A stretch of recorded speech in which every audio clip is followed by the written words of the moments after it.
नमस्कार शेतकरी बंधूंनो. तर मागील शॉर्ट व्हिडिओमध्ये आपण बघितलं की पी-एम किसान योजनेची के-वाय-सी का बरं गरजेची आहे आणि ती कशी करायची आहे, त्यासाठी जे ॲप्लिकेशन आहे तर ते त्या व्हिडिओमध्ये सांगितलेले आहे. तर आता थोडक्यात इथून पुढे संपूर्ण प्रोसेस बघणार आहोत. पी-एम किसानचं ॲप्लिकेशन ओपन करा, नेक्स्ट ऑप्शनवरती क्लिक करा, टर्म आणि कंडिशन जे आहे तर ते एकदा रीड करा, त्यानंतर सबमिट करा. त्यानंतर आपल्यासाठी लँग्वेज सिलेक्ट करा, हिंदी किंवा इंग्लिश. यामध्ये आपण आता इंग्लिश सिलेक्ट करूया, ओके म्हणा. ओके केल्याच्यानंतर आपल्याला आपल्या पुढील पेजवर घेऊन जाईल. त्यामध्ये अपडेट मोबाईल नंबर आणि लॉग इन, तर आपल्याला लॉग इन करायचं आहे कारण आपल्याला के-वाय-सी करायची. मग लॉग इन कसं करायचं, आपल्याकडं आय डी आहे का काय आहे इथे सिलेक्ट करायचं आहे. तर या ठिकाणी बेनिफिशरी ऑप्शन सिलेक्ट करा. त्यानंतर आपल्याकडे एम-एचने सुरू होणारा रजिस्टर आय डी असेल तर तो टाका, किंवा शेतकऱ्याचा आधार नंबर जो असेल तर तो या ठिकाणी टाकायचा आहे. तर याला ओ-टी-पीची गरज पडत नाही, त्यामुळे घाबरून जाण्याचं काही कारण नाही. यामध्ये फक्त व्यक्ती जिवंत आहे की नाही हे बघण्यासाठीची के-वाय-सी. आता काही लोक म्हणतील के-वाय-सी केली होती किंवा केलेली आहे, पण असं करू नका. के-वाय-सी सर्व शेतकऱ्यांनी करून घ्या. यामध्ये आता फेस के-वाय-सी करायची, तर या ठिकाणी शेतकऱ्याचा आधार नंबर टाकायचा. त्यानंतर फेशियल के-वाय-सीसाठी लॉग इन जे आहे तर या ऑप्शनवरती आता खाली क्लिक करायचं. म्हणजे आपल्याला फेस जो आहे तर तो त्या ठिकाणी दाखवायचा आहे, चेहरा.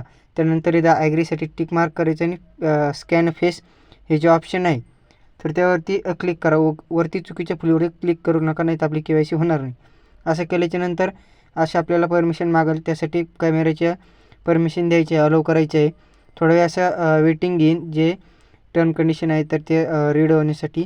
त्यानंतर दुसरं आधारचं जे ॲप्लिकेशन मी त्या व्हिडिओमध्ये सांगितलं होतं ते बघून घ्या. तर ते ओपन होईल. त्या ठिकाणी परत टर्म कंडिशन ॲक्सेप्ट करायच्या आणि प्रोसीड करायचं. त्यानंतर शेतकऱ्याचा चेहरा या गोलमध्ये घ्यायचा आहे. फक्त चेहरा घेऊ नका, खांद्यापर्यंतचं किंवा पासपोर्ट साईज फोटो येईन या पद्धतीने घ्या. हे जो सर्कल जो आहे तर तो जोपर्यंत ग्रीन होत नाही तोपर्यंत शेतकरीचे फोटो जो आहे तर तो कॅप्चर होत नाही. या ठिकाणी काहीच करायचं नाही, ऑटोमॅटिक फोटो जो आहे तर तो कॅप्चर होणार आहे. त्यानंतर प्रोसीड करा. अशा प्रकारे बॅक येईल आणि आपला स्टेटस जो आहे तर तो बघू शकता आपण. के-वाय-सी स्टेटस जो आहे तर तो कंप्लीट झालेला आहे. आता बरेच सारे शेतकरी म्हणतील की ओ-टी-पीनं के-वाय-सी केली होती, त्याचं काय? तर ती के-वाय-सी वेगळी होती. आता म्हणजे व्यक्ती जिवंत आहे का नाही त्यासाठीची दर 6 महिन्याला किंवा वर्षातून एक वेळेस जे तर त्या अशा प्रकारे फेस ऑथेंटिकेशन देऊन किंवा चेहरा दाखवून जे आहे तर ती के-वाय-सी करायची आहे.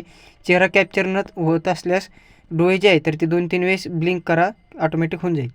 आता आपल्याला जर के-वाय-सी करताना किंवा के-वाय-सी संबंधित काही अडचणी असतील तर त्या खाली कमेंट बॉक्समध्ये आपण विचारू शकता. त्यावरती पुढील व्हिडिओमध्ये आपण माहिती देऊ. आणि के-वाय-सी करणं टाळू नका. 30 जून ही शेवटची तारीख असणार आहे.